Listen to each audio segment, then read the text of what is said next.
Ky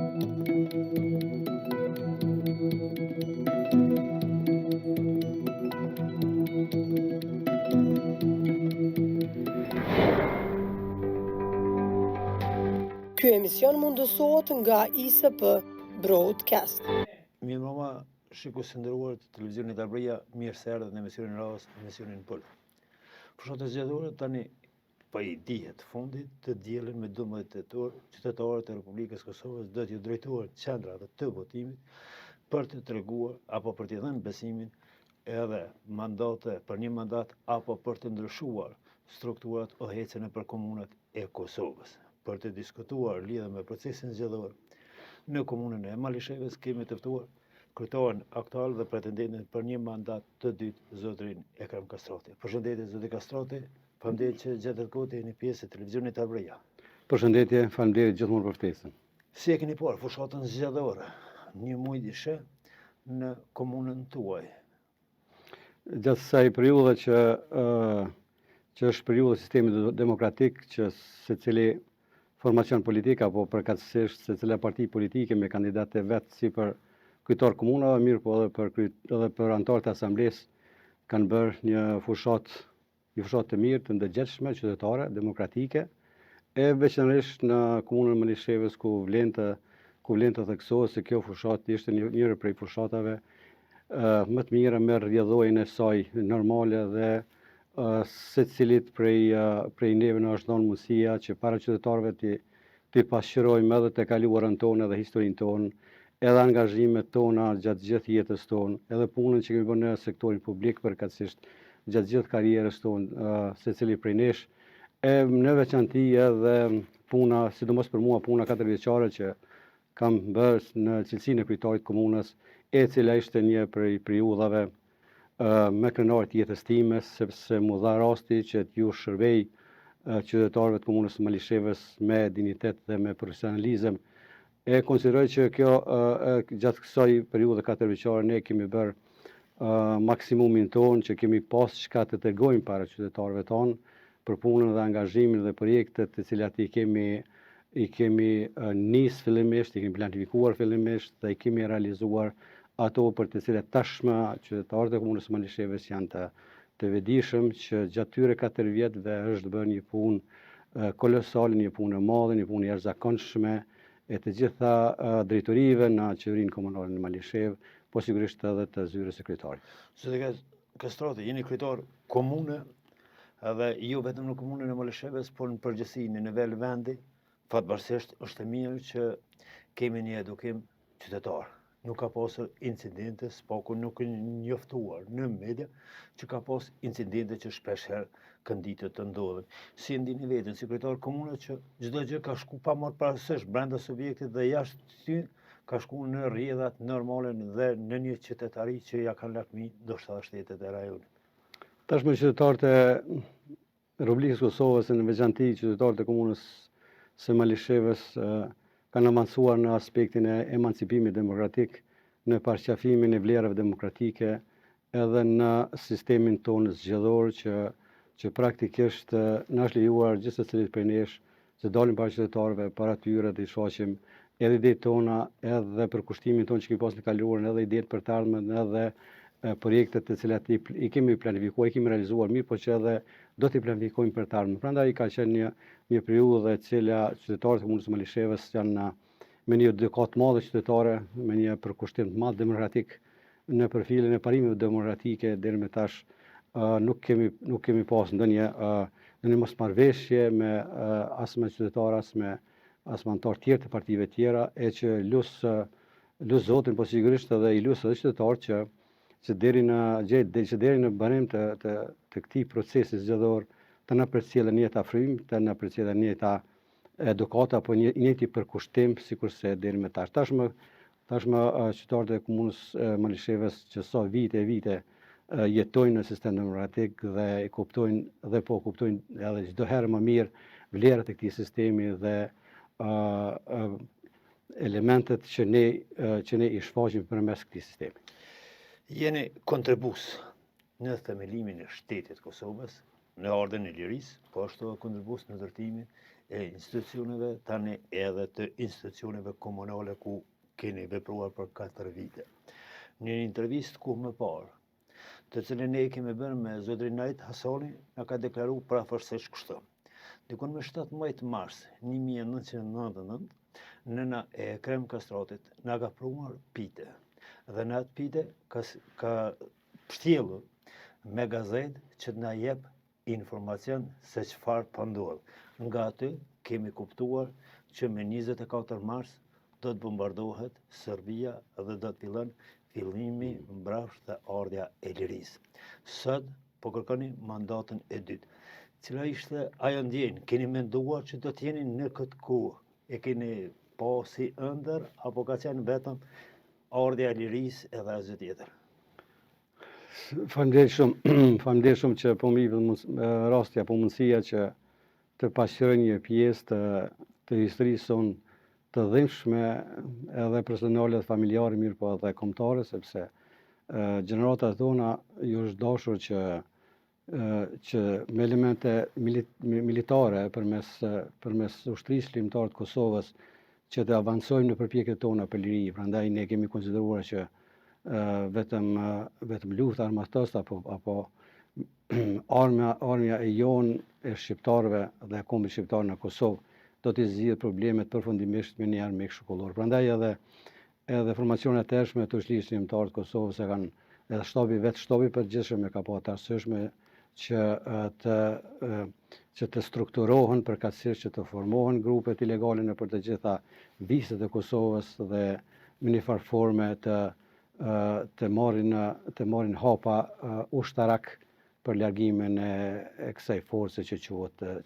shteti i atëshëm militar serb. Në këtë drejtim ne gjatë këtij aktiviteti ushtarak në secilin ushtarit të ushtrisë ligjtare të Kosovës në Ram edhe në Burg, edhe ku edhe ju theksova që një insert nga Burgu, kur ne ishim duke vujtur dënimin në Mitrovicën e Sremit, ku ishim së bashku me shumë shokë që pretenduat edhe Najt Hasanin, Demir Limajin, Ali Gjylishin, Besim Zogajin, Berx Xhemali, shumë shokë të tjerë të cilët ishim në atë Burg. Nona më erdhi në vizitë, edhe nona sigur ka pas një porosi që sa herë që të vijë në vizitë ti merr gazetat ditore, edhe ti mbështet gjësendet që ne i sjell në Burg me qëllim që ne të informohemi për aktualitetin, për ngjarjet, për zhvillimet, deri ku ka shkuar përpjekjet tona për liri, si janë strukturat të ushtarake, si qëndrojnë shokët në përfrontet luftës. E në këtë drejtim në nënave që ka pas të qartë porosinë edhe kur ka pru ushqimin përkatësisht, kur ka pru një pite apo fli, e ka pështjellë me një gazetë ditore Bujku atëhershëm, edhe kur e pam ne, masi që i morëm gjësendet, edhe i morëm informacionet të cilat neve na janë dashur më shumë se buka brenda Burgut për të informuar se çfarë ka ndodhur dhe çfarë po ndodh në Kosovë me popullin, me familjet e tona dhe edhe me të ardhmen e Kosovës. Prandaj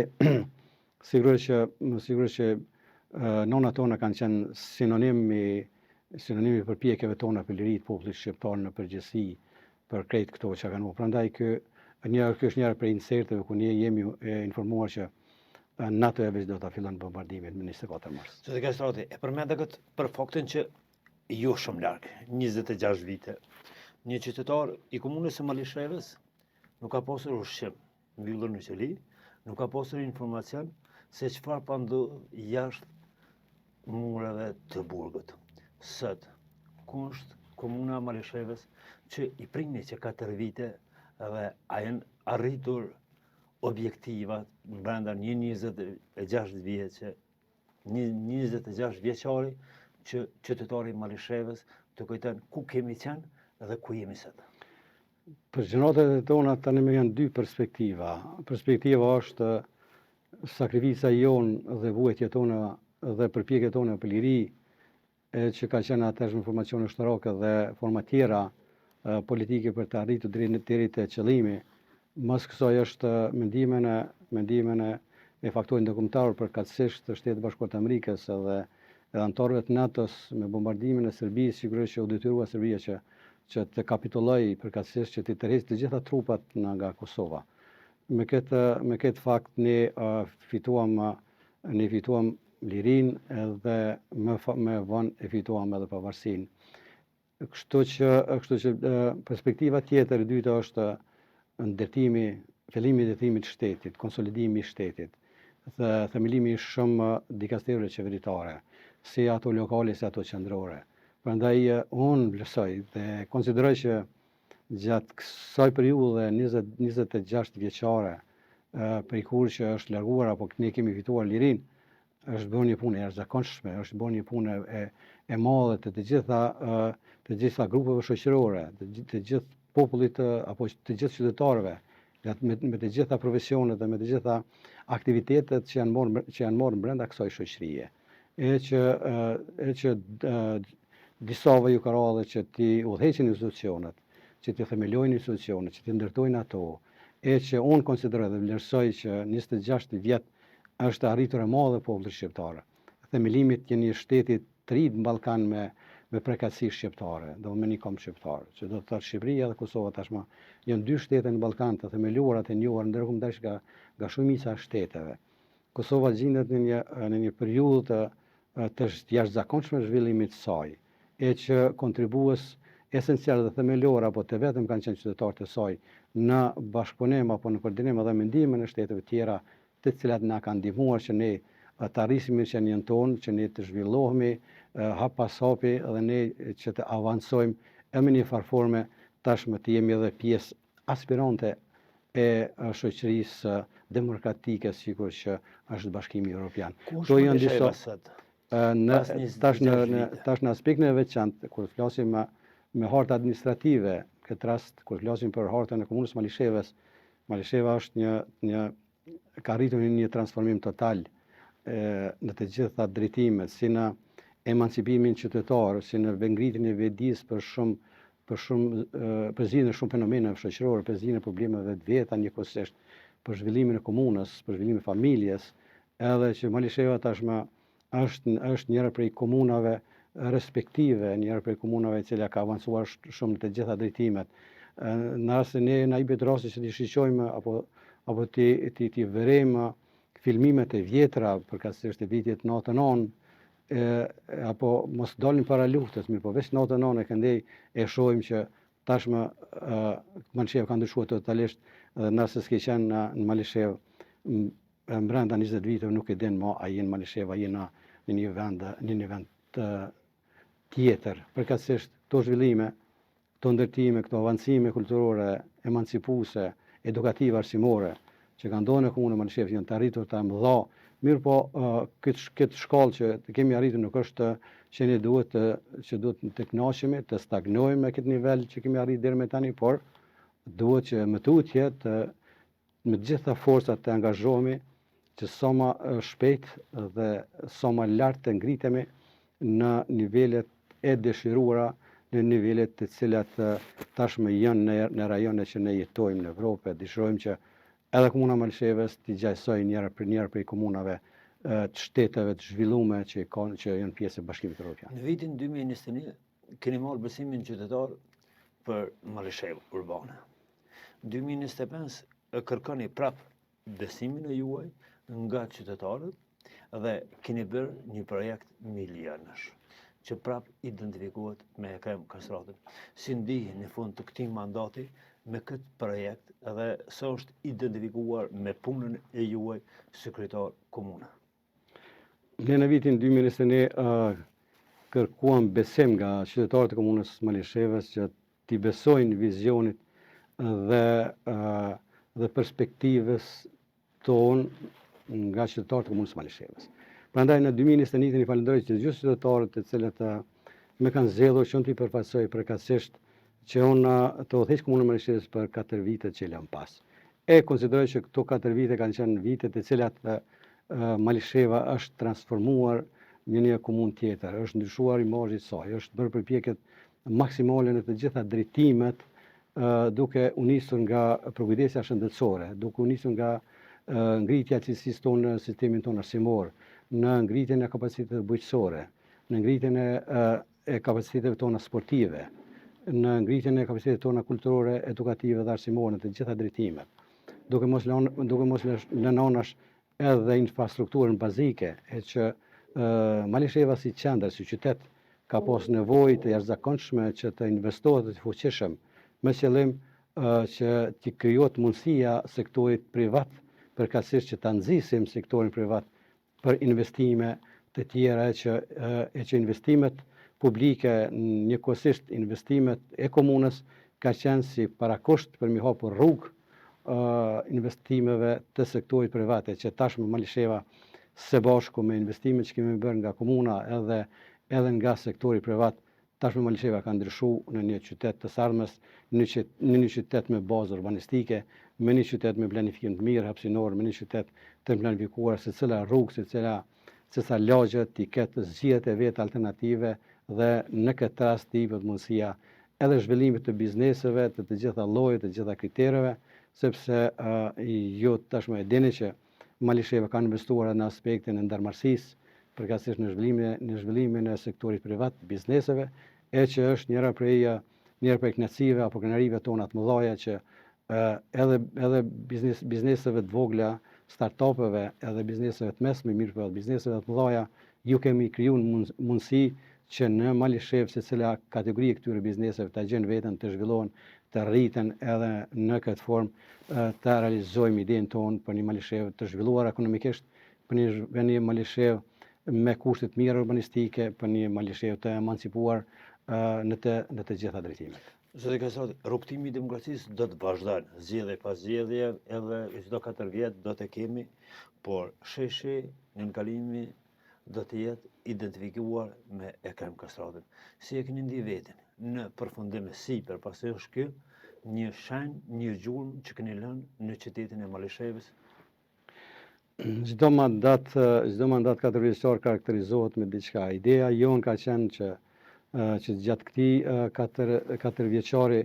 të themelojmë projekte të cilat i qëndrojnë historisë, të cilat japin zgjidhje të përhershme qytetarëve, të cilat janë çelësi i zhvillimit ekonomik, kulturor dhe arsimor në Malishevë, të jenë projekte të cilat ju mundsojnë qytetarëve në realizimin e shumë nevojave dhe kërkesave, të bëjmë zgjidhje permanente për të gjitha ata. Prandaj edhe projektet që ju i theksuat janë garancë e një zhvillimit të sarmës, sepse projektet tona, veçanërisht parku apo sheshi dëshmorëve, që ka nënkalimin, që ka parkingën e toksorët, që ka platon, që quhet sheshi dëshmorëve, ju në vite gjenerata tashme, e që secila prej këtyre ka dhe efektin komercial, sepse parkingën e toksore apo është projekti i cili sjell përfitime e komunës, sepse është krejt me buxhet komunës që e realizuar, pa zero investim nga donatorët apo nga veçëria qendrore. Këtë çka kemi bërë me mjetet tona vetanake, me buxhet tonën komunal, prandaj e krejt kjo si investim kapital i cili krejt këto tyra apo këto para që i kemi shpenzu për realizimin e këtij projekti, të gjitha do t'i kthehen qytetarët përmes tyrave që krijohen gjatë periudhës së sashme. Në këtë fushat, nisma social-demokrate me kandidat Ekrem Kastratin ka dalë pothuajse gati se me motën pa ballotazh. Në çka besoni që do të fitoni pa ballotazh? Kjo fitoria jonë pa ballotazh nuk është vetëm një fjali e thjeshtë, mirë po është një qëndrim i jonë i konstruktiv partijak, sepse kemi vlerësuar shumë pëlqyeshmërinë apo përkrahjen tonë që kemi gjetë tek qytetarët e komunës së Malishevës gjatë këtyre 4 vjetëve, me punën tonë, me angazhimin tonë të ekipës të jashtëzakonshme në Malishevë, është garancë që një fitore të madhe, edhe kontakti permanent i përhershëm, transparenca që kemi pas gjatë këtyre 4 vjetëve, janë elemente të cilat qytetarët tashmë veç e kanë shfaqë një përkrahje të madhe, e që sigurisht do të manifestohet me datën 12 tetor, kur nisma social-demokrate dhe kandidati i saj do të fitojë pa ballotazh, sepse puna jonë thet këtë gjë, përkrahja qytetarëve thot këtë gjë, deklarimet e qytetarëve thonë këtë gjë, edhe sigurisht edhe bindja jonë është që nisma socialdemokrate në Malishev dhe kandidati i saj për kryetar do të fitojë pa vullnetash. Oferta 2021-2025 është pranuar nga qytetarët e Malishevës dhe keni marrur mandatin. Cila është oferta 2025-2029? Në shumicën e shkollave në Malishev, shkollat janë një ndrymshme. Cilat janë premtimet për arsimin, ku do të fokusohej në 4 vjeçarin e ardhshëm? Jo vetëm në sferën e arsimit apo në sistemin tonë arsimor, mirë po në të gjitha dikasteret apo në të gjitha fushat që është përgjithës qeveria komunale do t'i qaset me një seriozitet të madh rreth një planifikimi të mirë e që edhe këtu arsimi do të ketë rolin, do të ketë ndikimin tonë primar në zhvillimin e kriterëve apo në zhvillimin e kriterëve të cilat do të sjellin cilësinë të madhe në sistemin tonë arsimor në Malishev. E që sigurisht edhe shkollat, të cilat tashmë në një numër të madh të fshatrave kemi mësimin me një ndrim, në disa shkolla ku janë shumë numër të vogël, që është mësimi që bëhet me 2 ndrime, do të bëjmë përpjekje maksimale që edhe në ato shkolla po të bëhet mësimi me një ndrim. Kështu që mandati jashtëm 4 vjeçar është garant që të gjitha fshatrat apo të gjitha shkollat ku zhvillohet mësimi me 2 ndrime ti bëjmë me një ndrim. Kjo është edhe premtimi jonë elektoral mirë, po edhe një garancë e fortë e premtimeve tona se një gjë e tillë do të ndodhë. Mirë, po edhe në shëndetësi, edhe në bujqësi, edhe në përkrahjen e bujqëve tonë, të gjitha degëve të bujqësisë, edhe në kulturë, edhe në sport, të gjitha në përkrahjen e të gjitha disiplinave sportive, e që është njërë prej tyre është edhe futbolli madh, që kemi klubin e Zemrës, apo kemi klubin e Malishevës, e që tashmë është pjesë jo veç e Superligës, mirë po që 2 vjet radhazi po merr pjesë edhe në garat e Ligës Evropiane. Zotë Kastroti, do shkojmë me radhë parafrasesh në disa sfera që janë majetike për qytetarin e komunës së Malishevës. I përmend shkarazi, por kisha dashur të di cili është premtimi zotë Kastroti për fermerët, për bujqësinë, ku do të fokusohej në këtë drejtim, në këtë 4 vjeçar? Ne gjatë këtij mandati 4 vjeçar i kemi renditur prioritetet tona në një listë ku kemi pas shumë kujdes e renditjen e prioriteteve. Sigur, kësaj liste e prin furnizimi me ujë të pijes. Më pastaj edhe me tutje furnizimi me ujë të pijes do të jetë njëherë prej premtimeve tona themelore që gjithmonë do të bëjmë maksimumin dhe jam shumë i sigurt që edhe furnizimi me ujë të pijes do të bëhet përmes granteve tona qeveritare, po me jo përmes sigurimit të donacionave apo kredive tjera ndërkombëtare që tashmë jemi në bisedim dhe gati pothuajse jemi në prag të realizimit të një premtimi të madh që na vijnë nga donatorët ndërkombëtar për projektin e madh të ujit pijes. Më pastaj projekti i dytë është furnizimi me energji elektrike. Neve na duhet ndërtimi një nën stacioni për 220 kV, e që Asamblea Komunale veç ka nxjerrë vendim që i ka dhënë 80 ari për ndërtimin e këtij nën stacioni. Besoj që gjatë mandatit 4 vjeçar kjo punë do të kryhet përmes organizatave apo institucioneve tjera të Republikës Kosovës. Mas ujit dhe rrymës sigurisht që vijnë edhe prioritetet tona, e që tashmë është një prej premtimeve tona është një pjesë tjetër e realizimit të Malishevës urbane, e më pastaj janë fshatrat. Ne gjatë këtij mandati tashëm fokusin kryesor do ta kemi në ndërtimin e infrastrukturës nëpër fshatra, infrastrukturës bazike që nënkupton ndërtimin e rrugëve dhe rrugicave nëpër fshatra, sepse fshatrat tona tashmë po zgjerohen me shtëpi të reja, po zgjerohen me rrugica të reja, prandaj përkraja e qeverisë komunale këtë rast përkraja e kryetarit komunës do të jetë permanente në të gjitha ato lagje apo fshatra ku kemi ndërtime të reja, ku kemi rrugica të reja, ato do t'i rregullojmë. E përveç rrugëve dhe rrugicave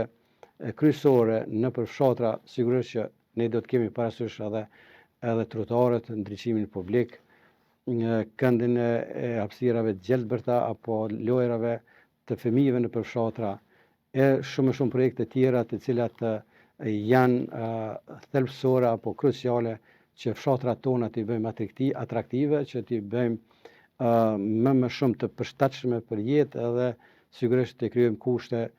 kushte urbane që jeta jonë e qytetarëve tonë atje të jetë të themeluar mirë. Një nga shqetësimet e qytetarëve apo të vendit tonë padyshim është rinia, e cila po shpërngullet më të madhe. E dim rolin e kuvendeve komunale e komunës, po sot do t'jeni afër rinisë në lehtësimin apo në orientimin e tyre që është në kompetencë të komunave. Sot do t'jetë e kemë kastrate afër rinisë. Ne edhe gjatë mandatit që lem pas jemi munduar që të përgrajmë rinin përmes firma start-upe apo që quhen ndërmarrjet fillestare të vetpunësimit, e që projektet e tilla e ka ndihmu qeveria komunale. Mirë, po edhe me tutje do të shkojmë në këtë drejtim që ti ndihmojmë projektet e reja të rinjve tonë që kanë për qëllim vetpunësimin dhe zgjerimi atij punësimi. Mirë, po përveç kësaj ne do të themelojmë dhe gati kemi të arritur marrëveshjen me një universitet italian e që na ka ndihmuar shumë këto edhe pasardhësit e Skënderbeut, mirë po edhe qendrim kryqëziut që na ka vënë në kontakt me këto universitete italiane të cilat kanë një qëllim që në Malishev të ndërtohet apo të themelohet një qendër inovative e teknologjisë informative, që të rinjët tonë të cilët kanë shkasi dhe aftësi të veçanta, mirë po dhe ata që s'kan aftësi të veçanta, po që ti ndërtojnë ato në veten e tyre, të vinë për këto në këtë qendër inovative që do të themelojmë gjatë këtij mandati apo në fillim këtij mandati, e përmes kësaj qendre ta zhvillojnë vetveten edhe ta zhvillojnë edhe biznesin e tyre edhe familjen e tyre. Kjo qendër inovative të rinjeve do t'ju mundson që t'i ndërtojnë shkasitë e veta në ndërtimin apo në lëmin e teknologjisë informative. Këto kemi gati veç që keni pasur nëpër media, kemi pasur deklarata për shtyp edhe nga themeluesi këtyre kolegjeve apo universiteteve italiane që janë të gatshëm që në Malishev të themelojnë një qendër inovative ku do të jenë pjesëmarrës të gjitha grup moshave, duke filluar prej klasës 6 deri në klasën e 9, por kjo është arsimimi i shkollës i fillor. Më pastaj do të shkojmë me grup mosha të klasëve të mesme, ku do t'i bëjmë testimin e të gjithë këtyre të rinjeve, edhe përmes këtij testimi ne do t'i vrejmë apo do t'i nxjerrim kuadrët të cilat kanë shkasi apo kanë njohuri fillestare për me e fillu një karrierë që ka të bëjë me tregun e teknologjisë informative që në Kosovë tashmë ky është një trend i cili është shumë atraktiv, ku të rinjët tonë po e gjejnë veten sepse përmes shtëpive tyre, përmes zyreve tyre që kanë në Kosovë mund të punojnë për krejt firmat prestigjioze ndërkombëtare. Prandaj kjo është njëra prej elementeve apo njëra prej synimeve tona, objektivave tonë që në fillim këtij mandati ta themelojmë këtë qendër inovative e që të rinjët tonë të punojnë nga shtëpitë e tyre, të punojnë nga Kosova, të punojnë nga dheu e tyre, mos kanë nevojë të shpërngulen apo të shkojnë apo ta gjejnë të armën e tyre nëpër rrugët apo nëpër qytetet e Bashkimit Evropian. Kjo është përpjekja jonë. Mirë, përveç qendrës inovative, thash, ne do t'i ndihmojmë edhe ndërmarrësit e ri, sikur që thash përmes startupave që ata ta punësojnë veten apo të kenë mundësinë që t'i zhvillojnë të gjitha llojet e profesioneve që tashmë tregu në Kosovë veç po i pret, sepse krejt profesionet janë në kërkim të fuqisë punëtore, edhe janë në kërkim të atyre të cilët kanë shkasi të mira për me i zhvillu këto në vendin tonë. Po ashtu një kategori e shoqërisore, pensionistët, të mos së shtyrë, cila do të jetë mbështetja e juaj në këtë drejtim. Ditë më parë, keni bërë edhe një hap në sigurimin e donatorët për një shtëpi për pleqet edhe të moshuarit. Faleminderit shumë për pyetjen që më dhe të sqarohem në para një dite, do të thotë ditën dje që shkoj, ne kemi nënshkruar një marrëveshje me humanistin tonë të madh, zotin Alir Kastrati, për ndërtimin e një qendre ditore për të moshuarit. Ky është projekti i parë, ndërsa projekti i dytë është kuzhina humanitare për të gjithë qytetarët e komunës së Malishevës që nuk kanë mundësi buxhetore dhe financiare që ta sigurojnë ushqimin ditor. Edhe kjo kuzhinë do t'i mundësohet edhe të moshuarve, përkatësisht pleqve tonë që rrinë në qendrim ditor në këtë shtëpi që ta ndërtojmë, mirë po sigurisht edhe të gjithë qytetarëve që kanë nevojë që të ushqehen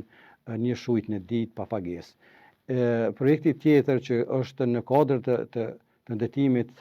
të këtij projekti është edhe qendra ditore rehabilituese për fëmijët tonë me nevoja të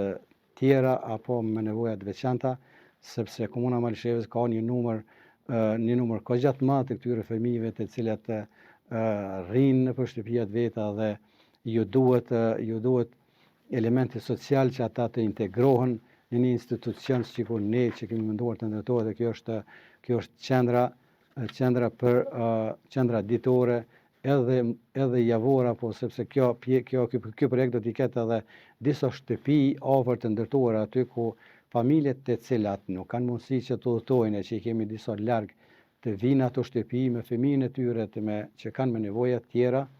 të strehojnë aty dhe ta përfundojnë terapinë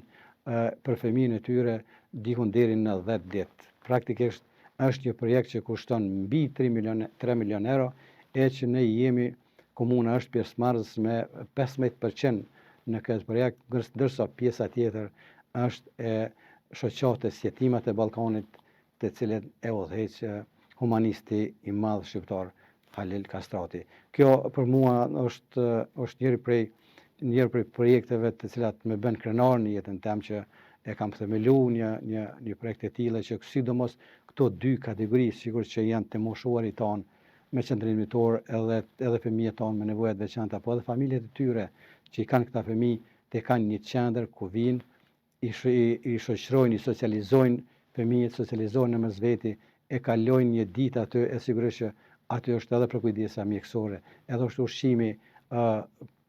gratis, edhe të gjitha këto elemente e bëjnë një qendër të cilën është unike në Republikën e Kosovës. Deri më tash një projekt të tillë asnjë komunë nuk e ka. E para është Malisheva, që fillojmë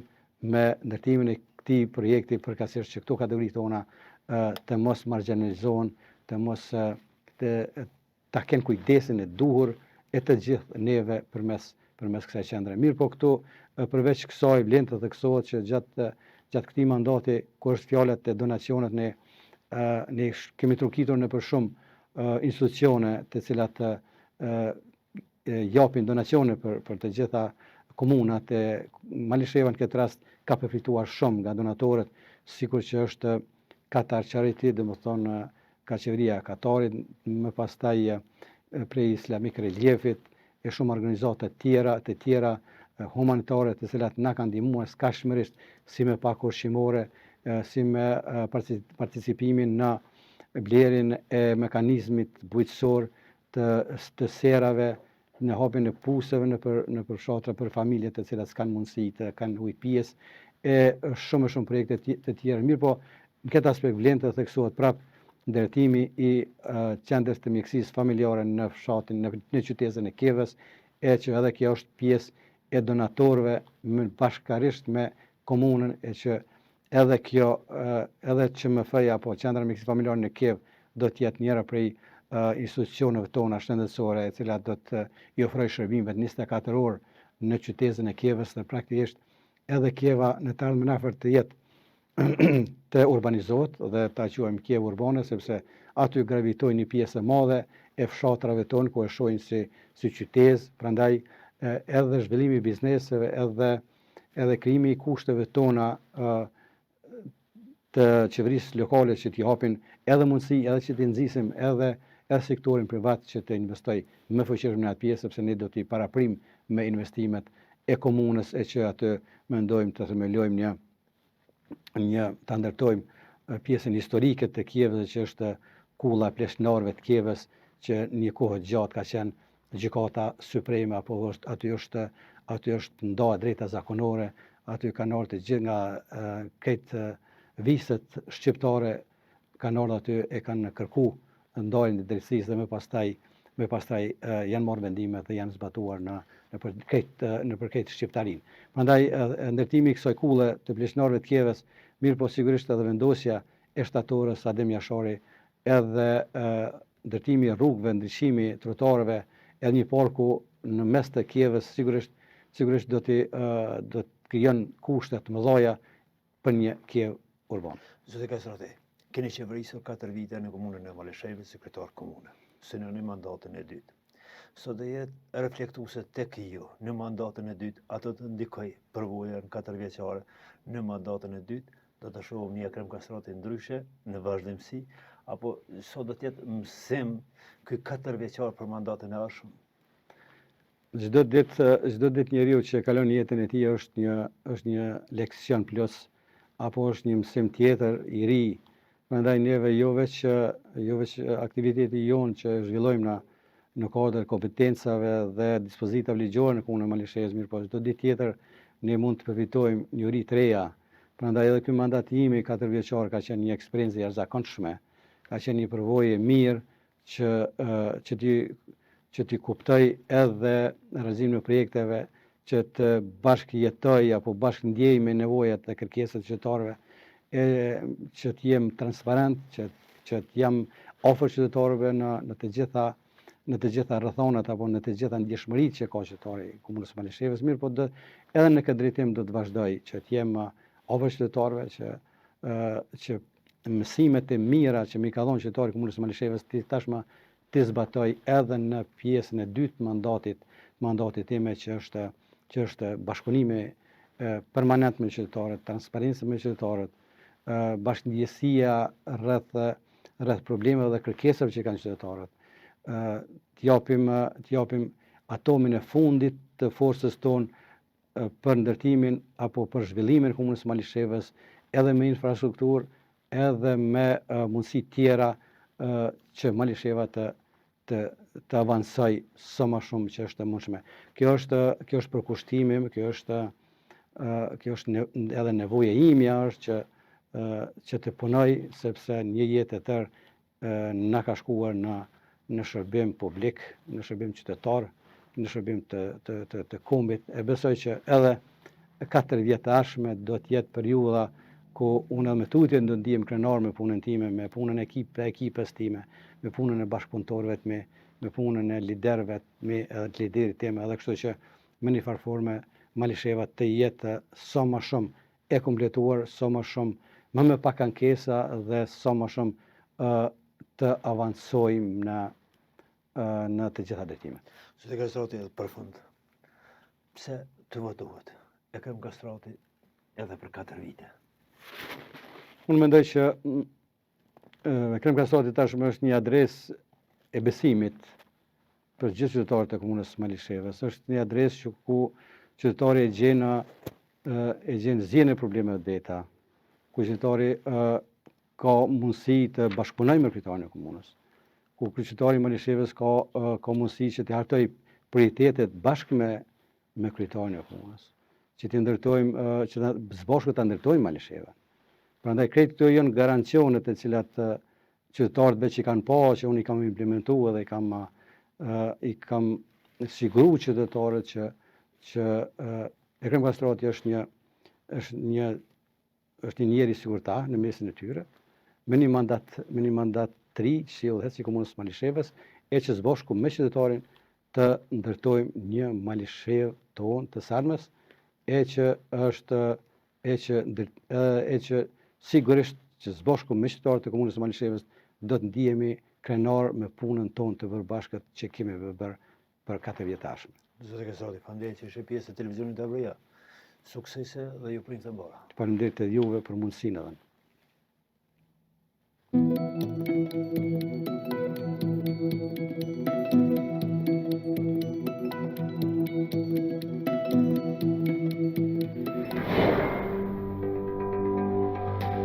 Ky emision mundësohet nga ISP